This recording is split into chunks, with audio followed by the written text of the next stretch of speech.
Sa video na ito ni Kuya Tutoy ay maaga pa lang ay ready na ang 4 na Marias. Masaya ang mga ito at mga ilang araw din, mga 3 araw ng mahaba-habang pahinga.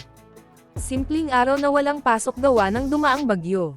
Sinabi agad ni Kuya Tutoy sa kanila na kinabukasan ay darating na si Sir Paul.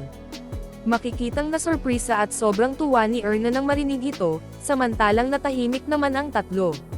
Tinanong sila ni Kuya Tutoy at sinabing kumusta anong nararamdaman nila at parating na nga si Sir Paul. Sumagot naman si Irene na nakangiti at sinabing masaya siya at sa wakas ay nakapasiel ulit si Sir Paul sa kanila doon sa Abra. Nagsabi din si Buddy Day na syempre excited silang makasama ulit si Sir Paul. Natanong din ni Kuya Tutoy kung kailan nga ba nung muling nakapasiel si Sir Paul sa kanila. Nabanggit pati niya ng mga 1 taon mahigit na yata, at nung huling bisita ni Sir Paul sa kanila ay yung may bagyong Igay pa. Sinang-ayon na naman ni Buddy Day na 1 taon na nga mahigit nang huling binisita sila ni Sir Paul kaya nga daw excited sila.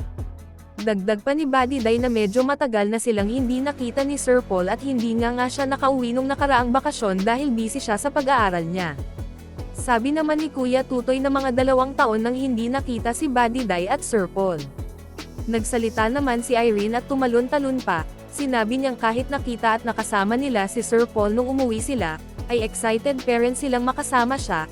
Tinanong pati ni Irene sina Marjorie at Erna kung na-miss din ba nila si Sir Paul. Sumagot naman ang dalawa na oo at na-miss din nila. Biniro na ni Kuya Tutoy si Irene kung ang nami-miss ba nito ay yung prank ni Sir Paul nung nakaraan na hindi na siya pwedeng bumalik ng Abra. Sumagot naman si Irene ng oo at na-miss nga niya yung prank nila. Tapos na nga silang mag-uusap-usap at sinabi na ni Kuya Tutoy na tara at aalis na sila papuntang school, at umalis na sila. Umaga na nga at kasama ni Kuya Tutoy si Ateng na tagaluto nila.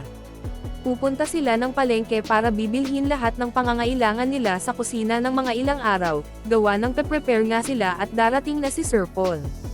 Sabi pa ni Kuya Tutoy kay ate na siya nang bahala kung anong lulutuin nila at kung ano yung mga bibilhin nila. Una nilang pinuntahan ay sa bilihan ng mga nakahilirang mga isda, nakapili at bumili na nga sila. Sumunod naman ay doon sila sa tindahan ng mga gulay, bumili din sila ng iilan tulad ng kalabasa, sili labuyo, okra, garbanzos, sitaw, kamatis, ahos at marami pang iba. Makikitang bumili din sila ng maraming tinapa, at mga karne, ipinahiwa pa nila ang mga ito. Nagdagdag din sila ng carrots, patatas at atzel. Dinagdagan din nila ng banggos at malalaking pusit ang mga pinamili nila.